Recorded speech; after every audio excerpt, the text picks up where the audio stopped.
بنعمته تتم الصالحات. اللهم صل على Muhammad wa ala ali Muhammad.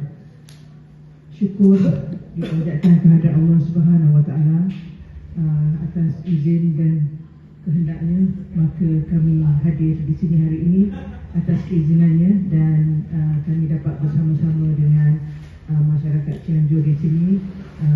Saya ingin mengucapkan terima kasih kepada pengurusi majlis yang telah mengacarkan majlis pembuka bicara, dan saya ingin mengucapkan terima kasih kepada ketua bagi pesantren di sini, Tuan Haji Aziz Syed Abdul Aziz. Masya Allah. Minta maaf kerana namanya tak disebut dengan jelas. Apapun saya tahu kedatangan kami di sini sangat-sangat bermakna. Makanya kita sangat-sangat menghargailah atas jemputan ini, dan saya juga ingin mengucapkan kepada wakil-wakil ketua kabupaten di sini ya.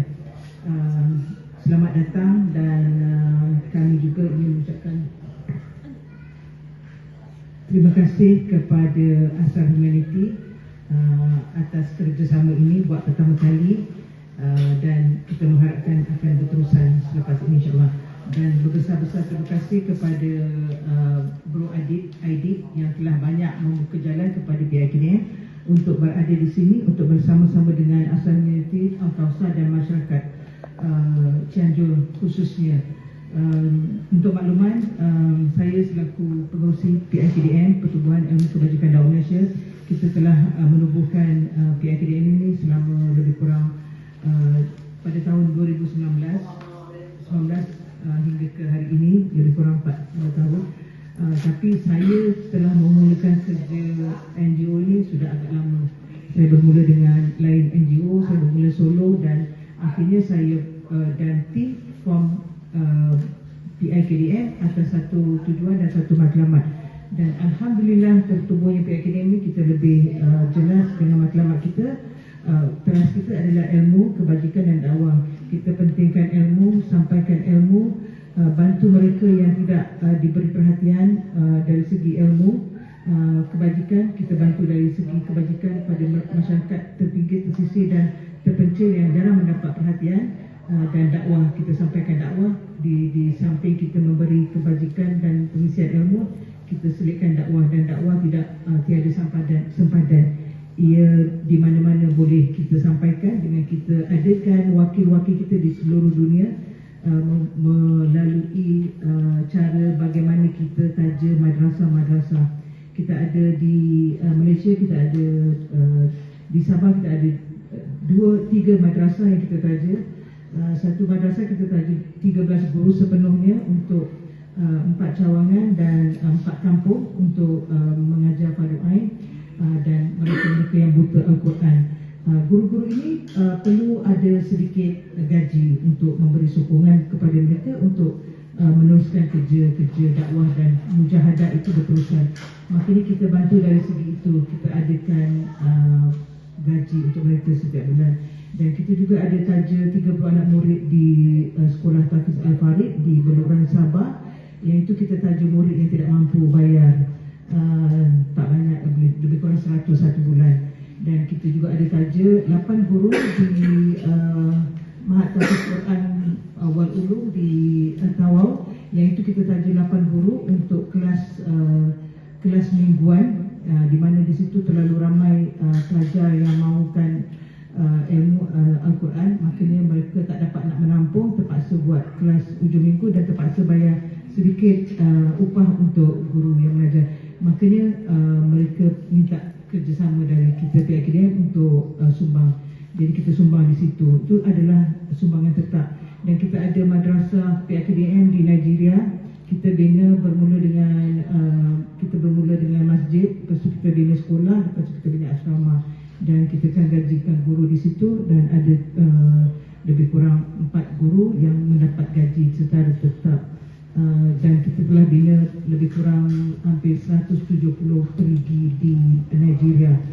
Tadi di Pulau Jambungan kita telah bina tangki, projek tangki 260 tangki untuk satu kampung, satu rumah satu tangki. Yang itu projek masa 2 tahun dan telah habis tamat. Jadi bila saya melihat di sini perlukan tangki, perlukan perigi, benda yang sama kita buat di Najrah, kita buat perigi,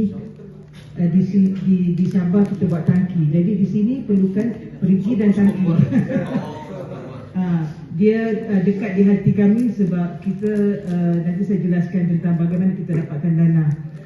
Itu sedikit tentang Nigeria. Dan kita ada yang terbesar, kita punya madrasah di Cox's Bazar, Bangladesh, kamp pelarian Rohingya di kamp Kutub Palong, Mosoni dan Teknaf. Kita baru saja kita lancar satu masjid dan madrasah baru melengkapi 6 madrasah di bawah tajaan PIKDN. Di situ sekarang sudah hampir 16 guru, tapi gaji mereka tidak besar. Sebulan kita cuma perlu adakan dalam 8,000 sahaja untuk 16 guru. Dalam 270 guru untuk gaji mereka setiap seorang. Tapi kita ada lagi satu madrasah di Kuala Lumpur, madrasah Tahfiz Rohingya juga, anak-anak Rohingya. Kita cuma gajikan satu guru dan kita bayar sewa bulanan dan groceries bulanan. Itu kita punya cara kita bantu untuk kita sampaikan ilmu.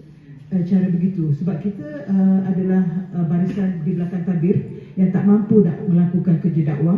Bagi kita bukan ada maksudnya kita bukan tiada kepakaran, kita ada kepakaran tapi terhad. Makanya kita perlu bantu mereka yang sudah ada semangat mujahadah untuk berjuang pada jalan ini. Kita bantu cara begitu. Dan kita yang lain-lain kita juga ada projek ad hoc basis. Seperti di Palestin kita kerap ada bagi bantuan juga di sana. Selain daripada korban, bantuan selepas perang, rumah runtuh pun banyak juga kita bantu bina semula, baik pulih dan sebagainya. Di Kemboja pun kita ada projek, kita ada juga sekolah yang kita bantu. Kita adakan 2 kelas tambahan untuk menampung murid yang memerlukan kelas. Begitulah cara kita melakukan kerja kebajikan, dakwah dan menyampaikan ilmu. Banyak lagi kalau saya nak ni, di Sudan pun ada. Jadi kalau saya sebut kita punya projek-projek yang ad hoc tu memang ada banyak negara. Cuma yang kita khusus tiap bulan kita memang kena adakan dalam 27,000 untuk yang kita target guru tu. Yang itu kita ada cara bagaimana kita adakan. Tapi yang macam bina perigi, bina tangki, korban dan lain-lain, bina sekolah, madrasah, itu dia ad hoc project. Yang itu kita bagi peluang pada para penghifaz untuk melabur untuk saham akhirat, amal jariah. Memang ramai yang mahu merebut peluang itu. Makanya kita akan sentiasa ada. Tapi kita juga memantau lah sama ada tempat tu memerlukan, sangat-sangat memerlukan, boleh kita ambil untuk kita jadikan ia sebuah projek. Kalau kita rasa tak perlu, kebiasaan ini kita akan KIV dululah. Jadi tadi kita sudah melihat dan memantau beberapa kawasan. Alhamdulillah, saya rasa saya akan bawa pulang dengan satu berita baiklah untuk para penghifaz. Sebab untuk meyakinkan para penghifaz bukan mudah. Mereka nak tengok bahawa dia seperti pelaburan jugalah. Berbaloi tak untuk mereka laburkan walaupun itu dalam bentuk infak. Sebab itu tadi saya kemukakan pada asal, kalau projek itu nak bina tangki ataupun perigi, kalau di masjid atau surau, insya-Allah cepat laku. Penginfak kita memang nampak sebab orang akan guna untuk ambil air wudu, untuk solat. Itu salah satu yang kita dah biasa buat. Jadi kalau macam di rumah ni, kita kena meyakinkan betul-betul lah. Seperti mana kita buat di Pulau Jamungan tu, setiap rumah satu tangki. Disebabkan mereka mengharapkan sumber air dari hujan. Di sana, ini di Malaysia tau. Malaysia pun bukannya semua dah ada pipe air di rumah. Di Pulau Jamungan tu, dia di sebuah pulau yang agak kawasan pedalaman, tiada elektrik, tiada sumber air. Air mereka memang mengharapkan daripada tanah hujan. Jadi sebab korek pun memang tak berhasil, airnya keluar macam air keruh dan sebagainya. dan rumah mereka adalah agak scattered, makanya tangki adalah sangat-sangat sesuailah untuk mereka adakan, dan mereka selama ni sudah bertahun-tahun hidup dengan air tak ada tangki. Mereka ada sebelum ni tapi satu saja, jadi tidak cukup, dan mereka perlukan lebih lagi bila keluarga itu besar. Bila keluarga besar, mereka perlu lebih daripada 3 atau 4 tangki. Jadi dengan sumbangan dari kita sedikit sebanyak dapatlah juga mereka menampung air yang tidak cukup, terutama waktu-waktu kemarau bila tiada hujan. Air terpaksa dicatu-catu, dan kalau anak terlebih pakai, terlupa tutup air, boleh kena jadi satu isu besar sampai di rotannya. Jadi air sangat penting. Jadi bila isu itu kita bangkitkan, orang nampak keperluan air itu, dan kita dapat penuhi permintaan mereka, sebab keperluan mereka memang kita nampak relevan. Jadi bila kita buat satu rumah satu tangki itu mendapat sambutan. Alhamdulillah, sudah projek sudah habis dan kita sudah penuhi permintaan mereka, dan itu di Sabah. Kita melihat di sini, insya-Allah lah kita akan cuba melihat dari segi keperluan, kos tu yang penting. Kita cuba buat percubaan dulu. Kalau nampak ada sambutan, insya-Allah kita akan cuba gandakan, dan selagi ada permintaan, itu adalah kita punya misi lah. Kalau ada permintaan, ada keperluan, kita akan teruskan projek ini. Kalau tidak, kita akan fokus pada yang sedia ada lah. Itu saja sedikit sebanyak. Banyak lagi kalau saya mau elaborate, tapi boleh tengok daripada kita punya flyers. Ada banyak maklumat dan boleh layari website kita tentang PIKDM. Dan saya ingin mengucapkan terima kasih pada asal Humanity, Wan Zakina, Nisa, Dini, Isni dan semuanya. Masya Allah, tabarakallah. Mereka bila saya tengok mereka kan bekerja, mengingatkan tentang PIKDM. PIKDM dibarisi oleh lapisan ramai, belakang tabirnya adalah wanita. Tapi bila kita turun padang, kita bawa tim lelaki, sebab kita perlukan tenaga lelaki untuk bersama dengan kita, kan? Tapi yang kerja di pejabat untuk memerah otak, cari dana, macam mana nak susun atur projek, strategi apa ni, jiwa wanita ni luar biasa, dia punya semangat, kan? Lebih lagi bab infak.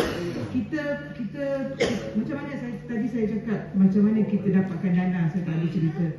Kita juga adalah penyinfak.